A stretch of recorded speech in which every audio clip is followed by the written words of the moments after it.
Morning, have a nice day. कई दिनों से मैं देख रहा हूं कि हमारे पॉलिटिशियन अब प्रोफेट हो गए।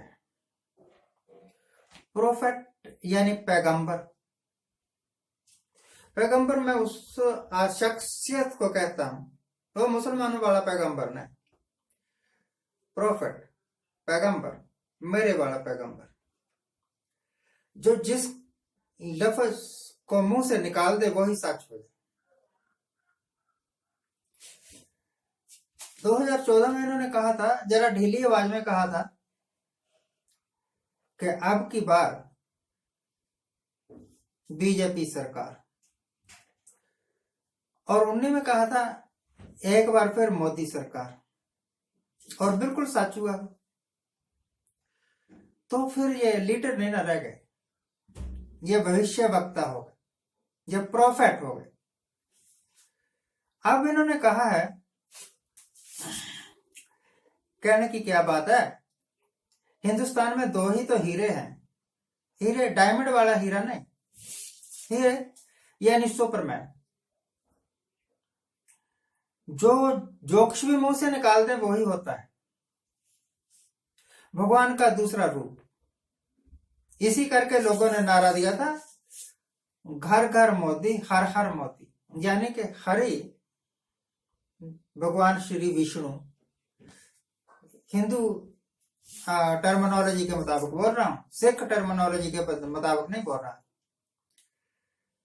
Hari is equivalent to Modi, Modi ही हरि है, हरि ही मोदी है, ऐसे। इसी करके तो कहा ना, हर हर मोदी, घर घर मोदी। मैंने नहीं कहा था, जिन लोगों ने कहा था उनका मतलब ये था। कल परसों 2 दिन पहले मोदी साहब भविष्यवाणी कर रहे थे, और मैं समझता हूं कि यह भविष्यवाणी एक प्रोफेट की भविष्यवाणी। अमित शाह भी यही भविष्यवाणी कर रहे थे। जब दो प्रोफेट, भगवान का रूप, एक बात ही कह दे तो वो तो निश्चय ही होनी ही है। कह रहे थे कि 2 मई को दीदी की विदाई है। विदाई तो मैं ऐसे समझता हूं, किसी लड़की की शादी हो तो शाम के वक्त या जिस वक्त की डोली विदा होने का टाइम होता है तो कहते हैं दुल्हन की विदाई करवा दो। एक तो विदाई वो, और दूसरा सिख टर्मिनोलॉजी के मुताबिक जिस वक्त कोई आदमी मर गया और उसकी लाश को लेकर जा रहे हैं शमशान घाट की तरफ, वो भी एक अंतिम विदाई है। अब पता नहीं ये इसको अंतिम विदाई के रूप में ले रहे हैं या दुल्हन वाली विदाई के रूप में ले रहे हैं, जिस रूप में भी ले रहे हो। अगर भाई साहब आपको इतना ही यकीन है कि ममता बनर्जी ने 2 तारीख को हारना ही हारना है, तो ये इलेक्शन का पखंड क्यों?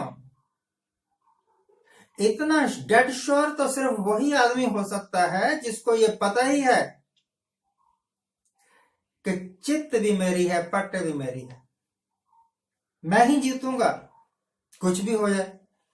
और मैं ही जीतूंगा कुछ भी हो जाए कि जो मनस्थिति है वो तो तभी बनेगी ना जब when you have full control over the things, आपको पूरा कंट्रोल है उन चीजों के ऊपर जिसने आपकी जीत निश्चित करनी है।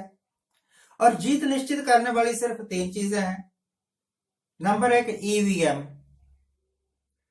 नंबर 2 इलेक्शन कमीशन के करप्ट ऑफिसर्स। आप यह मत समझना कि इलेक्शन कमीशन दूध का धुला हुआ है, वहां भी करप्शन होती होगी। इसी करके एक 44 सीट ही ले सका और एक 303 ले गया।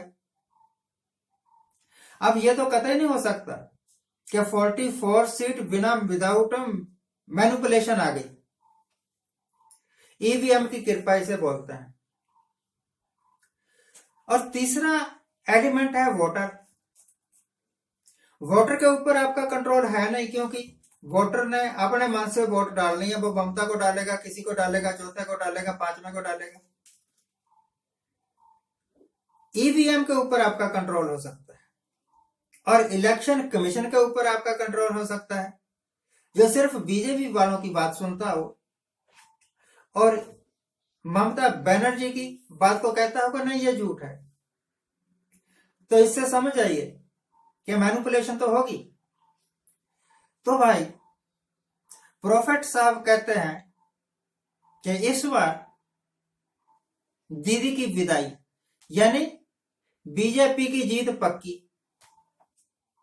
तो जीत पक्की का मतलब सिर्फ और सिर्फ यह है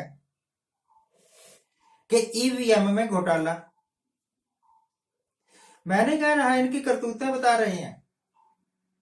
अभी बंगाल में एक गाड़ी में से 4 ईवीएम मशीन पकड़ी गई।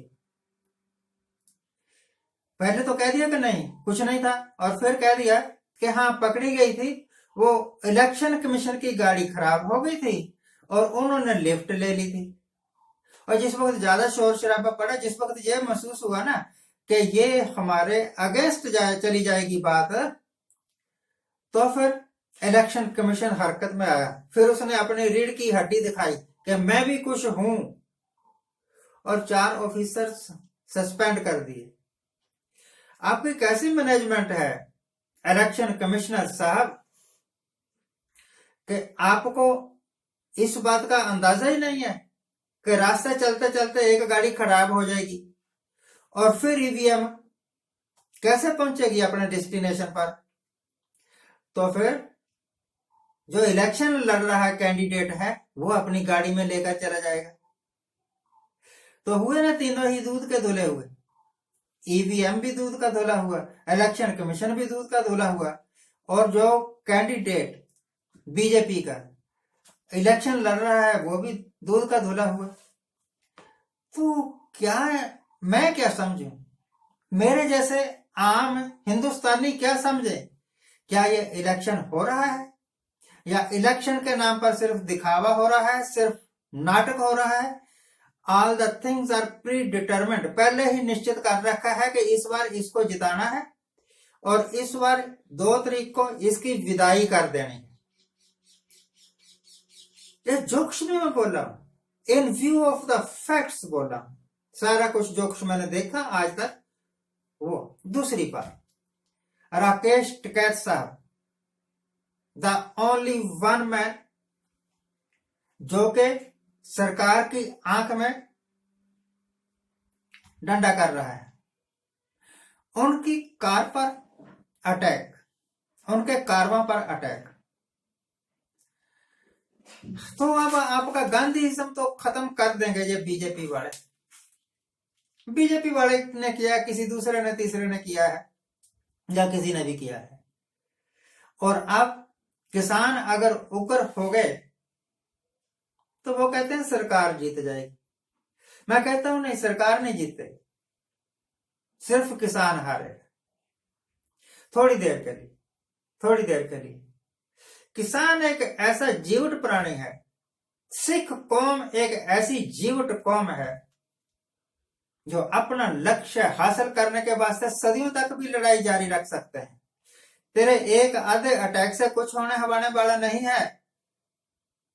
मेरी सलाह है, जिनको राकेश टिकैत बुरा लगता है, वो बंबई के जो डॉन लोग हैं ना, जो पैसे लेके उड़ा देते हैं दूसरे को, उनके द्वारा ये 3-4 लीडर ही हैं पंजाब के और एक राकेश टिकैत, शूट आउट करवा दो। बाद में कह देना कुछ अनजान लोगों ने हमला किया था, राकेश टिकैत मारा गया। अंत में यही होगा, अंत में नहीं यही होगा, सरकार झुकेगी नहीं और किसान पीछे हटेगा नहीं। और ममता बनर्जी, तेरी विदाई इन्होंने तो निश्चित कर दी है, पर मुझे अभी भी यकीन है कि कुछ ऑफिसर्स ऐसे होंगे जो करप्ट नहीं होंगे, कुछ वोटर्स ऐसे होंगे जो सचमुच ही फेथफुल होंगे, मौका परस्त नहीं होंगे और आप जीतेंगे। आज के लिए इतना ही। आज जिनका जन्मदिन है उनको हैप्पी बर्थडे, आज जिनकी मैरिज एनिवर्सरी है उनको बहुत बहुत शुभकामनाएं। सदा सुखी रहिए, आनंद परेशान रहिए।